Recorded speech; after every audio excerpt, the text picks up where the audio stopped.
Bharatiya Janata party पर यह लगातार आरोप लगता रहा है कि वो अपने विरोधियों को किस तरह से परेशान करती है और उन्हें परेशान करने का सीधा मतलब होता है कि चुनाव में उन्हें पछाड़ना। आप जानते हैं कि भारतीय जनता पार्टी चुनाव से चुनाव तक की तैयारी करती है और इसी कारण भारतीय जनता पार्टी पर जब संवैधानिक संस्थाएं किसी भी व्यक्ति या किसी भी नेता पर जब अपनी दबिश बढ़ाती है, जांच का तेज करती है, तो ऐसी स्थिति में ये सवाल खड़ा होने लगता है कि कैसे भारतीय जनता पार्टी उन्हें परेशान कर रही है। खास करके ये बात तब से और ज़्यादा चर्चा में आ गई है जब नीतीश कुमार बाहर आए हैं। हालांकि उससे पहले भी नीतीश कुमार जब एनडीए का हिस्सा थे तब भी भारतीय जनता पार्टी पर आरोप लगता था, लेकिन अब लंबे समय तक भारतीय जनता पार्टी के साथ सत्ता साझा करने वाले नीतीश कुमार की टीम भी वही कह रही है। लेकिन सबसे बड़ी बात है कि अचानक से जब महाराष्ट्र में बैठक होने जा रही है तो उस बैठक के ठीक पहले लालू परिवार, जो कि बहुत ज़्यादा एक्टिव है और लालू प्रसाद ने पटना में ही कह दिया था कि वो फिट हो गए हैं, अब नरेंद्र मोदी को फिट करेंगे, तो अचानक से उनके यहाँ ईडी और सीबीआई का छापेमारी होना कुछ बातों को दर्शा रहा है। आपको बता दें कि इसको लेकर के जहां एक तरफ राष्ट्रीय जनता दल के लोग काफ़ी परेशान हैं, तो वहीं शक्ति यादव ने इस पूरे मामले पर जो ईडी की कार्रवाई हुई है और 6 करोड़ की संपत्ति अटैच किया गया है उसका पूरा ब्यौरा और अटैच का मायने क्या होता है वो सब कुछ समझाया है। इसके आगे भी शक्ति यादव ने बहुत सारी बातें कही है, आप खुद सुन लीजिए। लालू प्रसाद यादव की कुल 6.5 करोड़ की संपत्ति ईडी ने अटैच की। ईडी द्वारा अटैच संपत्ति की रिपोर्ट हमने मीडिया में भी देखी है। आप लोग को जानकारी दे दूं, 2017 में ये 900 करोड़ की संपत्ति बता रहे थे और 2000 पिछले बार ये 600 करोड़ बताए और आज आकर करके 6 करोड़ की बात ये कर रहे हैं। हम लगातार कर रहे हैं। अटैच का मतलब समझते हैं आप लोग, क्या प्रॉपर्टी नहीं बेच सकते हैं।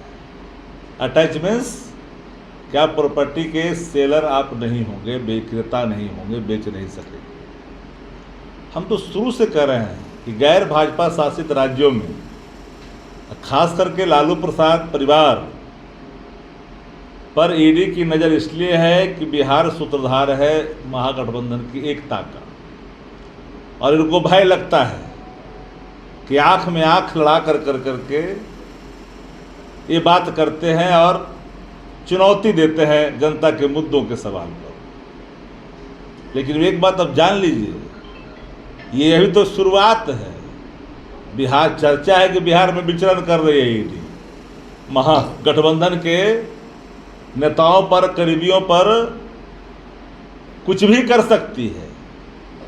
क्योंकि सुप्रीम कोर्ट ने जिस महानुभाव के नियुक्ति और सेवा विस्तार को इनलीगल और असंवैधानिक माना, फिर उनको लीगलिटी कैसे दी गई, ये पूरे जनता के जनमानस में ये बात तैर रही है कि इनलीगल, लीगल और असंवैधानिक, ये इसको लीगलिटी कैसे दी गई। अगर इंटरनेशनली आपको कहीं प्रस्तुत होना है, प्रेजेंट होना है, इस मानक के तहत अगर आप विस्तार सेवा लिए हैं तो उससे अलग हट के कोई भी एक्शन करिएगा तो इसका मतलब इनलीगल और असंवैधानिक है। और एक बात और मैं कहना चाहता हूं कि जरा बताइए कि FIR पढ़े हैं तेजस्वी जी का आप लोग, जो उनका नाम दिया गया, और नहीं पढ़े हैं तो पढ़ लीजिए एक बार। कहीं से इनको FIR में नाम देने की स्थिति है। दैट टाइम तेजस्वी प्रसाद यादव नाबालिग थे, सबको पता है। रेल मंत्री नहीं थे, यह भी सबको पता है। ये तो पॉलिटिकल वेंडेटा की प्रकाष्ठा है। और मैं बता रहा हूं कि ये भी ढाक के 3 बात निकलेगा 6 करोड़ वाली बात। और जरा पढ़ लीजिए, ईडी जो अटैच किया ये भी पढ़ लीजिए आप लोग, और डॉक्यूमेंट जरा बढ़िया से, तो आपको दूध का दूध और पानी का पानी समझ में आ जाएगा। तो अगर सेवा का विस्तार सुपारी का प्रतीक है कि हम इंडिया गठबंधन के घटक दलों को परेशान करने के लिए हमने कोई सुपारी ली है, तो संस्थाओं की मर्यादा टूटती हुई दिखाई पड़ेगी और विश्वास घट जाएगा। जो सुप्रीम कोर्ट कहते रही है लगातार कि इलीगल और असंवैधानिक, तो आप समझ सकते हैं कि अनकॉन्स्टिट्यूशनल भी है और इलीगल भी है। तो जिस चीज के लिए अगर नामित की गई उससे इतर कहीं आप जाइएगा तो स्वाभाविक है ना। तो आपको जो करना है करिए, पर एक बात याद रखिए, बिहार है, बिहार ने चुनौतियों का सामना किया है, नल्ली और गली में रहना मंजूर किया है, लेकिन अत्याचारियों के खिलाफ कभी भी पीछे हटकर नहीं देखा है। और ये देख रहे हैं 6 करोड़ की बात हो रही है, जरा एक बार पढ़ लीजिएगा तो आप लोग को भी समझ में आ जाएगा। देश में भारतीय जनता पार्टी के अंदर नैतिक बल अब खत्म हो चुका है, जनता का भरोसा तोड़ चुका है, खो चुका है।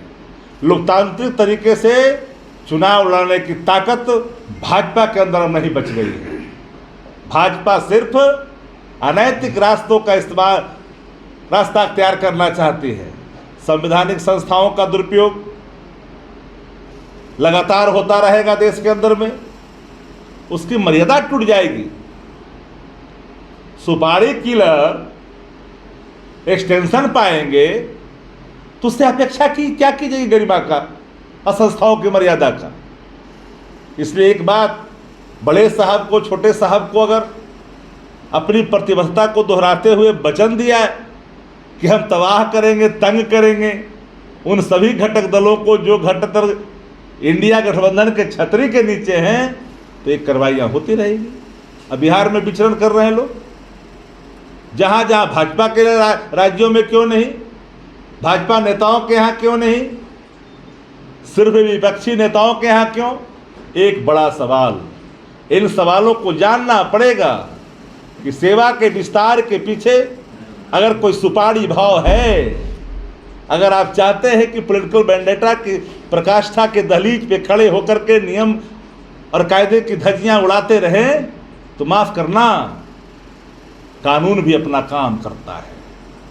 इसलिए एक बार पढ़ लेना चाहिए पत्रकार साथियों को भी, FIR भी पढ़ लेना चाहिए, ईडी का रिपोर्ट भी पढ़ लेना चाहिए। 900 करोड़, फिर 600 करोड़, अब आ गए 6 करोड़। अगर ये वीडियो पसंद आई और वह बिहार के राजनीति और बिहारियत से सरोकार रखेनी तो सब्सक्राइब बटन दबा के चैनल के सब्सक्राइब कर ली। ओजे एगो घंटी बा, ओकरा बटन दबा देला से कुल सटीक और मारक खबर रुआ मुफ्त में मिल जाई। अगर रुआ पत्रकारिता के हमनी के नया प्रयोग में सहयोग कर चाहतानी तो ज्वाइन बटन दबा दी। पेटीएम नंबर नोट कर ली 9386816700। धन्यवाद।